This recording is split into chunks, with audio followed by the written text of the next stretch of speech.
On July 22nd, as dawn crept across the Norfolk countryside, something quietly momentous was happening behind the tall hedges of Anmer Hall.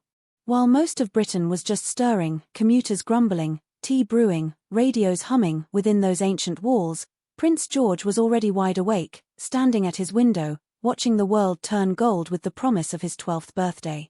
For a few minutes, he was simply a boy, gazing at the dew on the grass, the family dog chasing shadows, the laughter of his younger siblings echoing up the stairs.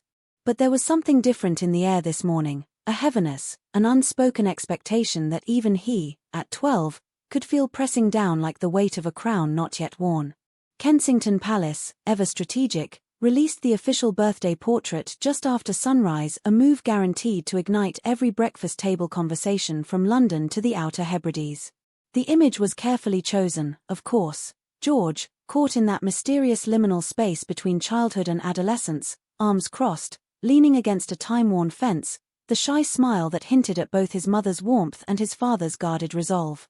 There was a new tension in his posture, a subtle tightening of the jaw, as if he already understood that with each birthday the eyes of the world would follow him a little more closely, their expectations quietly multiplying. Within the family, the mood was different, a tender chaos of domesticity layered over centuries of protocol. Catherine moved through the kitchen in her dressing gown, hair loose for once, gently reminding Charlotte not to tease Louis about his card, while William snuck a forkful of cake batter behind her back. It was these stolen, unscripted moments that meant everything. Louis bursting into George's room at dawn with a half-crushed paper crown and a triumphant happy birthday, King George, Charlotte insisting on tying her brother's shoes with bows just like Mummy used to do for me. Even the staff, usually invisible, seemed softer today, pausing to watch as George sprinted down the hallway, hair still wild, cheeks flushed with anticipation.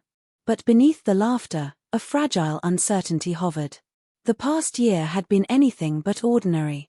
Catherine's illness had cast a long, unspoken shadow over the family, and though her recovery was steady, every hug lingered just a bit longer, every smile held an edge of relief. William, usually the calm center, had grown quieter, more protective, as if the fate of his family and perhaps the monarchy itself rested in his hands. George had felt the shift most keenly. He'd overheard late-night phone calls, seen the worry flicker across his parents' faces when they thought he wasn't looking. And in the silence of his room at night, he'd begun to wonder what it truly meant to be a Windsor. Was it privilege, or burden? Destiny, or a path from which there could be no turning back? Mid-morning brought the first wave of tradition. The royal WhatsApp buzzed with birthday wishes, the king's message arriving first. Charles, still recovering from treatment, had insisted on making the call himself. The connection crackled with static, but the warmth in his voice cut through. "Happy birthday, my dear boy. You're growing faster than the royal oaks at Highgrove. I hope you'll use my old pen to write your own chapter. Every king needs a steady hand and a sharp mind." For a moment, George could picture his grandfather as a young prince, awkward, uncertain, longing for approval, the invisible thread that links all heirs, no matter the century. The pen itself, polished wood, royal cipher, the faint scent of old ink arrived soon after, nestled in a velvet box. For palace staff, it was a routine delivery. For George, it was an initiation. As he turned the pen over in his hands, the corridor outside his room seemed to fade, replaced by a montage of ghostly ancestors, a young Elizabeth practicing her signature, a teenage Charles scribbling poetry under the portrait of George VI, the long line of children who had grown up too quickly under the relentless gaze of history. Outside, the day bloomed into rare July perfection, sunny but cool, the kind of weather that made the Norfolk countryside sing with color.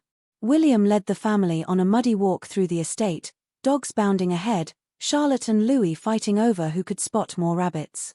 For an hour, the future king and his heirs were just another family, squabbling, laughing, getting lost among the wildflowers and oaks. William challenged George to a race to the old shepherd's hut, Charles's grand gift from a decade ago, now lovingly weathered by time and childhood secrets. Inside, George traced his fingers along the rough wood, remembering long summer afternoons spent inventing stories with his siblings, his grandfather kneeling beside him to light the old stove.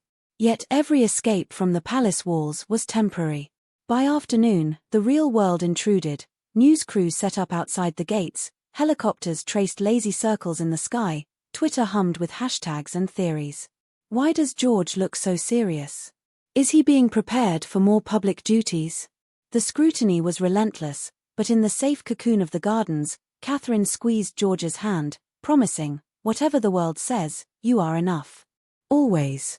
The birthday video, meticulously assembled from years of home footage, played after lunch. George watched his own life flash by, first steps, first words, Charlotte clutching his hand on the first day of school, Louis tumbling through the snow, their mother in the background, sometimes laughing, sometimes fighting tears. One moment froze him, a grainy clip of Queen Elizabeth, her hand resting gently on his shoulder during her last Christmas at Sandringham. "Remember, George," she'd said, eyes twinkling, "it's not the crown that matters, but the heart beneath it." The room went silent, each family member lost in their own memories. As twilight deepened, a second gift arrived from King Charles, unexpected, almost mystical. A note, handwritten in looping script, "Meet me in Prince George's Wood, as the light fades."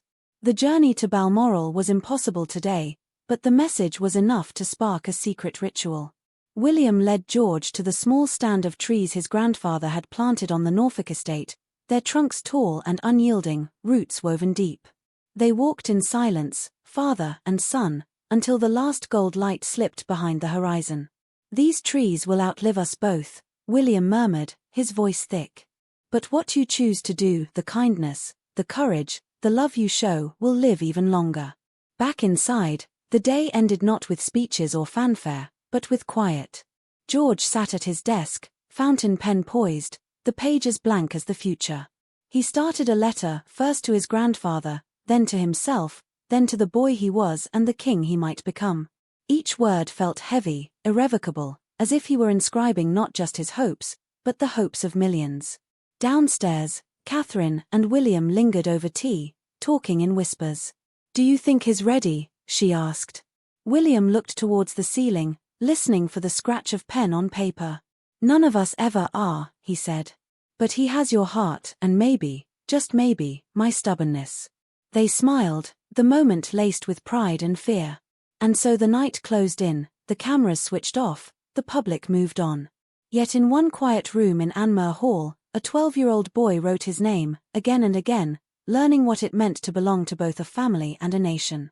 The weight of history pressed gently on his shoulders, but so did the lightness of a mother's laughter, the strength of a father's embrace, and the eternal promise of love passed down, secret and sacred, from one generation to the next. For the world, the portrait would be analyzed, memed, debated. For the Windsors, this birthday was a turning point, a quiet vow that, whatever storms might gather, the next in line would face them not alone, but surrounded by those who believed, fiercely and forever, in the boy behind the title.